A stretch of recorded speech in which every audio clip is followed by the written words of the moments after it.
button. Is it just me? Have you ever bought SEO from that lovely man in India who regularly emails me and says you haven't answered my email? He's emailing me too. Yeah, he's emailing everyone, but he actually has the gall to tell me off for not answering the email, because about 7 days later I get another one going, you haven't responded. Yes. And I was like, I haven't responded, mate. I don't ask you to email me. I don't want you to email me, and you need to whatever off. You know? They must get somebody responding, or they wouldn't keep doing it. Yes, so I think that's working on the kind of mud on a wall principle of marketing. Yeah. You do have global reach. You could irritate 10 million people to get one sale. Oh. It could be a strategy. It's a pretty hard way of making money, though, isn't it? I would have thought it's outrageously hard. Now, I'm considered quite hardcore in my mental toughness in some quarters. You might have realised that. I would feel physically ill at the thought of irritating millions of people in order to make 50 quid. No, I just couldn't do it.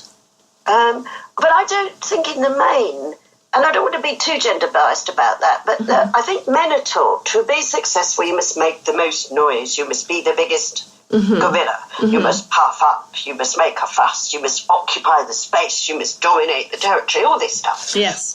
And I think that style of marketing is very consistent with that.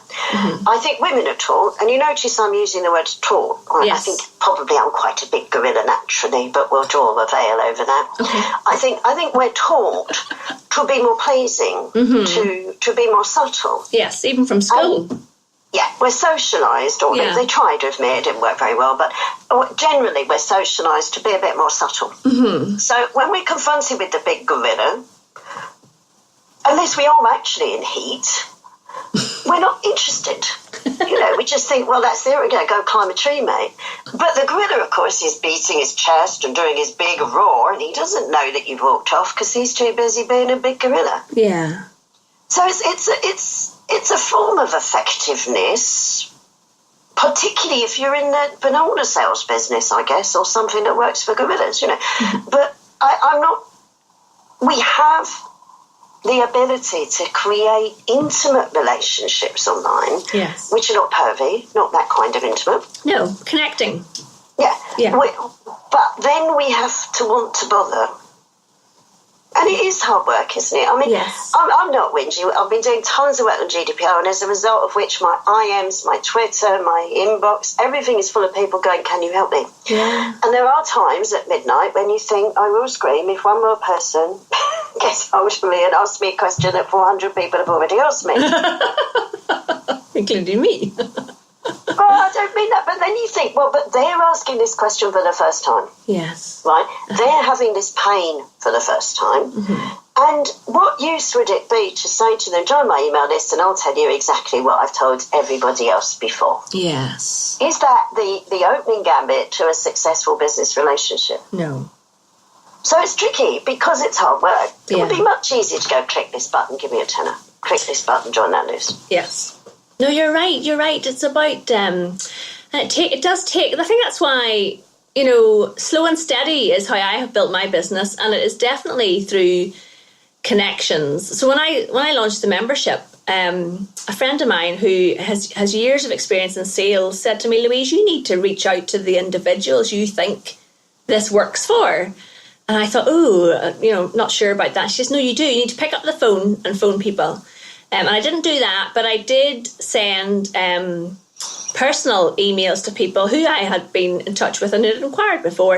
And it really worked because it was one-to-one. Today. Yeah. And by the way, it's still legal today. All this PECR stuff never stops you from making a one individual contact with someone that you've worked with before or someone who is a good fit. Yes. It should stop you emailing them daily on Outlook pretending that that's not really a campaign, But nothing in this legislation is designed to prevent legitimate, honest connection. Yes, which is the best way to build your business, I think. Yeah, and I think there's been so much fear about it. I actually got into GDPR not because I really wanted to spend the rest of my life looking at statutes about data protection. I mean, always work with European directors for a living, because when you do HR and employment law, you have to. Stuck with it, yeah. You know, it just goes with the territory. I didn't want to become a GDPR expert any more than any other business owner in the country wants to become a GDPR expert. But I'm supporting groups of micropreneurs who run online businesses because I do contracts. Yes. And people were coming to me going, what do I need to say in my contract about GDPR? And then I did all the research and I went, well, the problem is if you act in a non-GDPR compliant way, you're going to have a problem. Your contract can't go, GDPR doesn't apply to me. And people were coming to me in tears going, I'm going to have to shut my business because someone's just told me I need to spend £1,000, £5,000 with them. And if I don't do it, I'll be non-compliant. And if I'm non-compliant, I'm going to lose my house, my home, my business. And I'm like, really? People are using GDPR for exactly the kind of aggressive marketing. Yes, that's so true. It's ironic. So we actually formed these GDPR groups. We started with VAs, by the way. We've got one at the moment for digital VIPs, who are people who market predominantly online and trade predominantly online, working together as groups to go, well, what are the platforms you use? What are the issues? Where could that be a problem? Where does it need adjustment? And then we work as groups because I don't know every platform in the world. I don't know every way to market. If I did, I'd probably already be a billionaire and not bothered by anything much, would I? But what I do know is between us all, we can figure out a way to make this work. Yes. And I wouldn't want to see one single legitimate entrepreneur shut their doors because of that. No. Where are those groups, Annabel? They're on Facebook. So what we do is I'll drop you in some links for your groups as well if you think they're that'd be great, yeah. The established groups are £60 plus VAT for the entire year's support. Wow. Right. The early adopters, which Digital VIPs is on at the moment, we go with a foundation group of 20 to go live, is the early adopters are on £40 plus VAT for the year. Okay. Now, people say to us, it's ridiculous, how can you make money out of that? The point is not to make money, it's to subsidise the cost of actually servicing those groups. But obviously, if we all work together, it's a tiny amount each. And if there are businesses that can't afford 40 quid for the year, I honestly strongly urge you to get yourself a finance coach or a marketing coach before it's too late. Yes, no, you're right. And also, don't you think that by actually paying that money, they're much more likely to actually do something with the group too? Well, look, we keep each other going. I mean, we have people joining the groups every day. And we've also got people who are in since last May, not in the digital VIPs because that's in early adopters launch. So with the old hands, if you like, say to the new hands, oh, I felt that way. I got stuck on that. I had someone say, for example, we did a whole piece about securing your data, auditing your data. I mean, there's a whole process we go through, but we don't all go, we're on step 9 together. So some people are on step 1, some people are further on. And somebody said, I've just realised I've wasted a month because I got stuck on this piece about encryption. And what I should have done was parked it, done the rest of it and come back to that later. And someone else said, thank you so much for that hot tip because I'm stuck on a completely different boat. So I'll do that now too, There's absolutely no reason why I've got to do it all in that order. It's just there as a structure so you can go, have I done it or not? And then someone else went, oh, that's brilliant. But actually, the bit you're stuck on, I've figured out how to do that. So it's not just listen to a load of rabbit from Annabel, which might lose its charm over a year, I think. We've got people inside the group who do the techie bits. We've got people who know the insurance side. Whatever it is that people are stuck with, we call for expertise on. Yes. I mean, for me, that is what online communities are all about. That's why I love them. It's support and having someone there to ask questions of. And there's always somebody who is just one step ahead of you who can kind of turn around and give you a hand up. And they're brilliant. And I mean, some days, it sounds a bit gushy, I feel like an actress getting an Oscar or something. But, you go into a group with someone saying, I was up all night. Literally, this is what we get, worrying about X. Yes. And I'll go, well, hang on a minute, there's a file in the group about that. Yeah. Have a go at that. If that's too tricky for you, get back to me. Because different people start from different places, don't they? Yeah. And you go back in a few hours later, because you've been off doing other things, and I'll go, that's it, I'm sorted. Thank you so much, exactly what I need. And you just want to burst into tears because you think about them on their own. Yeah. Now, I don't know if you've read the General Data Protection Regulations in draft. I mean, it doesn't help that Parliament hasn't finished it, so there's a lot of stuff not done. I've definitely not read it, no. No, it's about 252 pages. Oh, Lord. Right. So any normal person, and I'm not a normal person, I love reading gobbledygook. I think of myself as bilingual. I do gobbledygook to life. Any normal person is just going to look at that and think, now I've got a business to run, I've got kids to get to school, I've got to deal with the snow. But meanwhile, clock's ticking, isn't it? Yes. And I feel most of the people I work with are naturally conscientious people. Mm-hmm. I don't think anyone joins the GDPR support group to ignore GDPR. No, definitely not. So obviously I'm not working with the rogues, but the stress they're under about, am I compliant, am I not compliant? I went to a workshop and they told me I had to revalidate everyone. Now, notice my response about revalidation when we were talking about it earlier. Yeah. Give yourselves a break. Do it gradually. Sort yourself out. Don't get into, I will zero all my lists on May 26th. You've got to pay the rent. You've got to make a living. And the Information Commission Officer has publicly stated on their site, in the first year, in other words, from May 26 onwards, their enforcement practice is going to be mostly based around advice. If they come for you and you're doing something wrong, and you can show that you're attempting to comply with GDPR, right, they will advise you how to properly comply.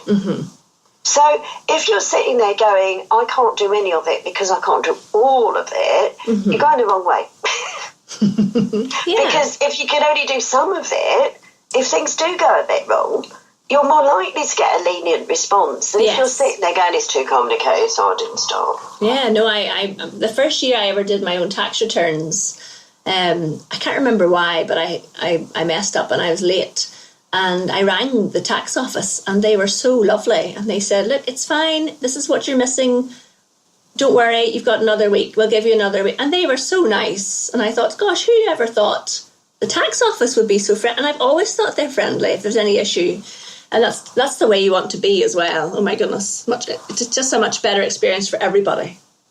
Yes, and I'm not saying no one in the country will get fined. Right? Don't get me wrong. Somebody somewhere is on a hiding to nothing as we speak. Yeah. But they're obviously looking at, I mean, I don't know if you read the Information Commissioner's website. I mean, I go there virtually daily at the moment. I feel like they're the only people I hang out with half the time. They did a marvellous piece of work where they busted one of those companies that phone you all the time about accidents you never heard. Yes, you know? But they backed up the tree because this is how it works, and they found out where they were getting their list from, which of course they could do because they had the legal right to find out.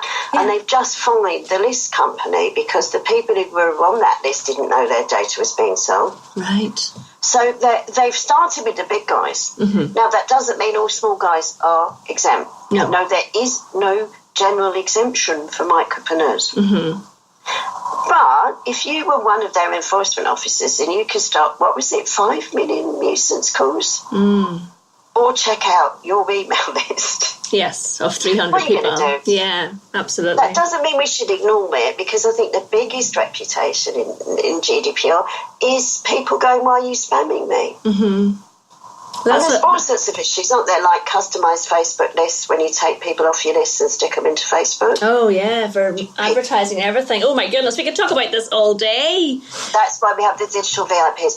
No one has got all the answers. No. Facebook hasn't got all the answers. They're arguing with Brussels about all sorts of things, you know. We are not going to be completely sorted out for May 25th. No one is, because with the law that's not finished today, who could be? No, but your group sounds like a good place to start. Oh, my goodness, you've given me so much fantastic information to share with everybody listening.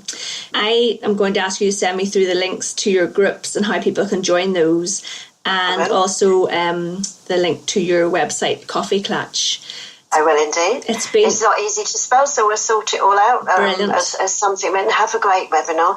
And if you ever, I have never been to Northern Ireland, but I keep seeing pictures of how beautiful it is. Have camper van, will travel. One of these days, you'll have to come over and say hi. Oh, absolutely. Yes, that'll be lovely. I'm actually in London next Monday. Are you? Well, if I'm in London next Monday, let's hook up. I say that weirdly because, you know, I'm dizzified with things, but it would be lovely to say hi. To meet in real life, yes. Thank you so much, Annabel, for joining us today. Speak soon. Okay, all the best. Bye-bye. Bye. hope you've enjoyed this episode of the Social Bee podcast. Come and join us over at www.socialbeeni.com and let's start creating a buzz about your business. And if you like what you hear, please pop over to iTunes and leave me a review. I'd really appreciate it.